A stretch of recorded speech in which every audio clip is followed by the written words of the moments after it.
Our movies start in the dead of night with a guy named Mac, who's all messed up, sprinting through the city in the dead of night. He's trying to get away from the cops, but he ends up in a dead-end alley and just starts laughing.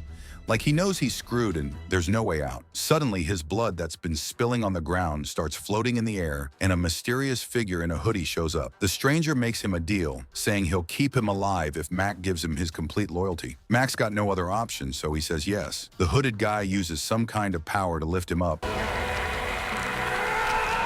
By the time the police get to the alley, all they find is blood on the wall. Right after that, the streets are in total panic. People are dying all over the place, attacked by these monster-like creatures. The hooded stranger stands there, totally calm, just watching the whole thing unfold. Giant fireballs are turning everything to ash. It's then revealed that all of this was a vision seen by a monk named Chan. He immediately packs his stuff and tells his master that his father, known as Necromancer, has returned to Earth and that he has to go stop him. Meanwhile, we meet a guy named Jake, who's on vacation with his family in Bangkok, but his office won't stop calling him. His wife, Prank, gets on his case about it, reminding him to actually pay attention to their family. Jake promises he will, but when he turns around, his daughter Lou has disappeared. They go running all over the city looking for her like crazy. They finally find Lou talking to Chan on a bridge. They're upset with her for running off alone, but they thank Chan. But Chan already knows Jake's name and face. He tells Jake that their meeting was fated, explaining that Jake was born during a time of death, when the moon was blood red. He calls Jake the keeper of the gates and warns him that he's about to face huge problems and could lose everything. Jake thinks the guy is nuts and leaves with his family. A little later at the mall, Lou gets ice cream on her shirt, so Prank takes her to the bathroom to clean up. At the exact same time, Mac walks in. He bumps into a guy, hands him a lollipop, and then pulls out a gun and shoots him. People start freaking out and running for it. Mac is just blasting away, killing a bunch of shoppers and employees. The crowd is rushing toward the exit, but Jake is pushing his way through to get to his family. He tells them to stay hidden in the bathroom while he goes to help people. Officer Eric gets inside the mall too. Jake is moving carefully, staying hidden and telling people to take cover. When Mac gets tangled up with a bloody doll, Jake steps out, pulls his gun, and tells him to drop his weapon. Mac acts completely unfazed, like he's indestructible. He uses the doll to talk to Jake in a creepy little kid's voice. Jake warns him he'll kill him if he doesn't give up, but Mac just starts firing, forcing Jake to hide again. A girl nearby is trying to call for help, but Mac sees her and shoots her too.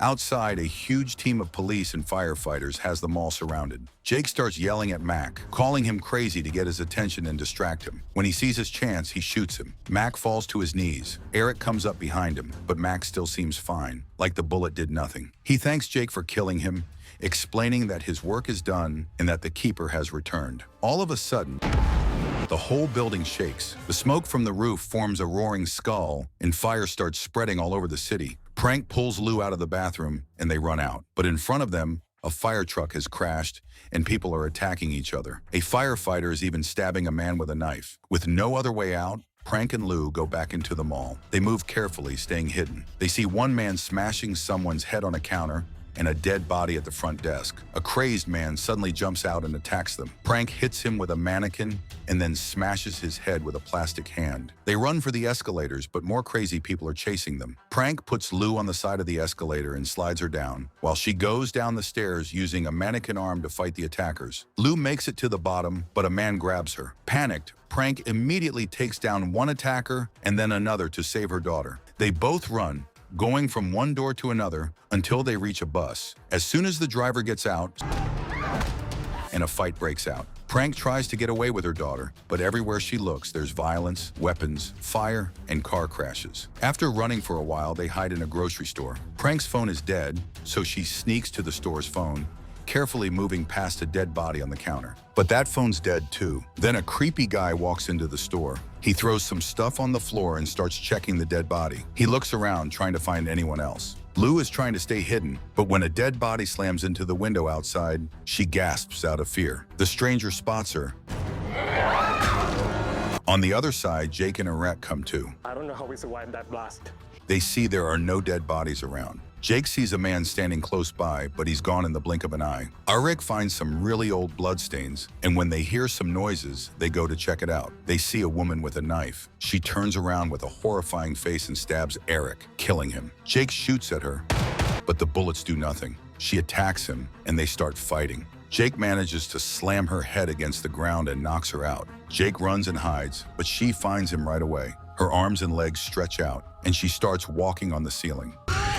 She finds him, grabs him, and tries to stab him. Jake shoves her off hard and runs to a bathroom, but his family isn't there. As he keeps searching the mall, he sees that all the food is rotted. The woman attacks again. Jake tries to hit her with a chair, but she blocks his way. So he grabs some hanging wires, ties her up, and smashes a decorative object over her head, but it does nothing. He leaves her there and runs. Frank and Lou get out of the store and reach the bus station, where people are still attacking each other. They try to get out by hiding. A man blocks their way, so they crawl under a bus. Lou sees a car with normal-looking people who are calling for them. She waits for the right moment and runs to the car. The driver says the bus can run, but the key fell outside, and no one is brave enough to get it. Frank immediately runs to get the key. Lou tries to grab her mother's hand and cries, but her hand slips. Then a passenger gets out and fights the two men to save Frank. Frank gets back to her daughter and gives the key to the driver. The bus starts moving, but the passenger who saved her is killed by the crazed people. The bus can't go far because the road is blocked with abandoned cars. So Frank and Lou start walking again. They finally get to their hotel, but there are dead bodies everywhere. When they go upstairs, they see a man fighting a woman, and he starts coming toward them. Frank uses a luggage trolley as a shield and shoves him down. At the end of the hall, they see another guy. Frank grabs a bottle and smashes it over his head. They finally get to their room and feel safe. When they look out the window, the whole city is on fire. Frank tries the room phone, but it's not working. In the mall, Jake is walking alone. He sees that all the screens are messed up. He spots the woman he tied up. She's still alive and looking for him. She goes to a portal that looks like a storm of blood and goes through it. Jake decides to follow her. The strange portal drops him at the bus station, which is completely empty. What the hell? He looks up and sees a huge demon on top of a building. The creature starts chasing him, and it's so strong that the buses it steps on break apart. Jake runs through the city with all his strength, and the demon tears down buildings behind him. He tries to hide in a car, but the buildings are collapsing, so he can't go back. Suddenly, a door opens, and Chan pulls Jake into his temple. Chan explains that Jake is in another world called Hindrance, a place between heaven and hell for lost souls. Chan tells Jake that he's the gatekeeper, and that when he killed Mac, a special ritual was completed. He explains that his father, Necromancer, is behind all of this, that he gave Mac his powers, and that by the gatekeeper, Jake, eliminating a soul, the gates of hell were opened. Now, demons are possessing people's bodies on Earth. Chan tells him that even though Jake opened the gate, he also has the power to close it. He reminds Jake that he is the gatekeeper. Jake still doesn't believe him. That's when Chan proves his point by talking about Jake's birth, mentioning that he was born under a bloody moon and that his mother died right after he was born. Jake is completely confused and only cares about his family. Chan tells him that they have to close the gate first, and only then can he save his family and the world. But they don't have much time because the demon is getting stronger by eating souls. The first step, Chan says, is to find Mac. As they start their search, Chan tells Jake his story. His dad, Necromancer, was a greedy monk who stole secret scrolls from his master. He used black magic and lost his own body. Necromancer then tried to take over his son's body, but Chan's mother stopped him. His father's soul was banished from that world, but some of his knowledge entered Chan's mind. Now, by using the power of souls, he can travel between different worlds. Jake interrupts him when he sees a woman on a roof with a demon surrounding her. Chan tells him they don't have time to waste, but Jake runs to help her anyway. He grabs an iron rod and goes to the roof, where he sees a ton of demons. He starts taking them down one by one. He checks on the woman and realizes she was at the mall. She's crying, remembering what happened, and regretting cheating on her husband,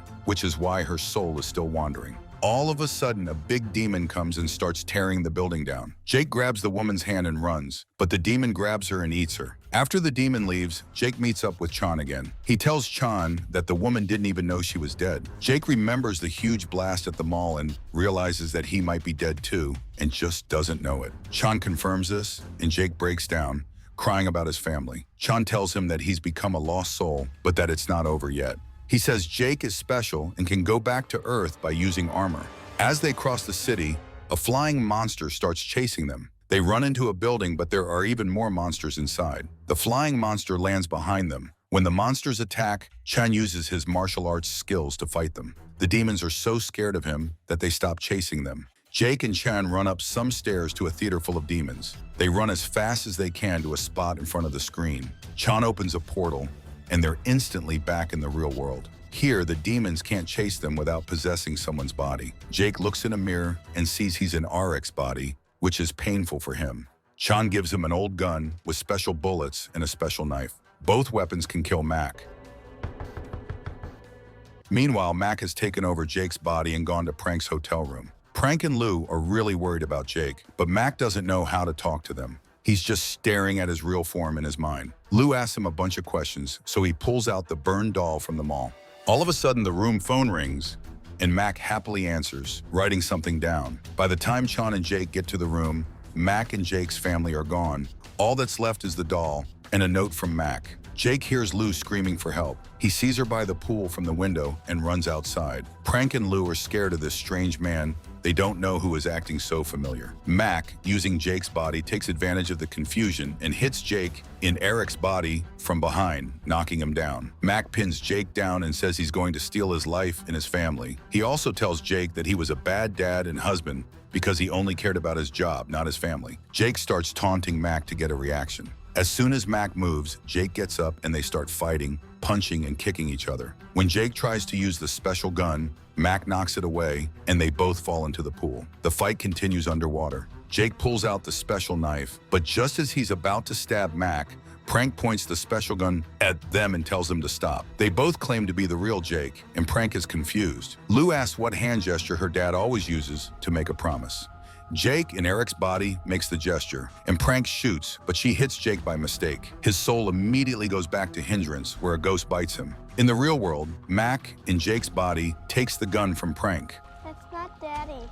A blood portal opens on the wall, and Mac tells them to follow him quickly. Back in Hindrance, Chan saves Jake's soul. He still has the note Mac left in the hotel room. It turns out Mac was in contact with Necromancer, who was telling him how to find the gates of hell. Following the instructions, they arrive at an isolated house in the forest where a huge fire marks the gates of hell. In the real world, Mac takes Prank and Lou to the same spot. There they find a masked man who is actually Necromancer. The big monster is still there too. Jake and Chan sneak to the right spot, and Chan opens a new portal. Necromancer lifts Lou up with his powers and hangs her above the gate. He's about to kill her to complete his black magic ritual, but Jake shows up and stops him. A fight breaks out, and another guy suddenly attacks Jake, but Jake uses his awesome fighting skills and the special knife to take everyone down.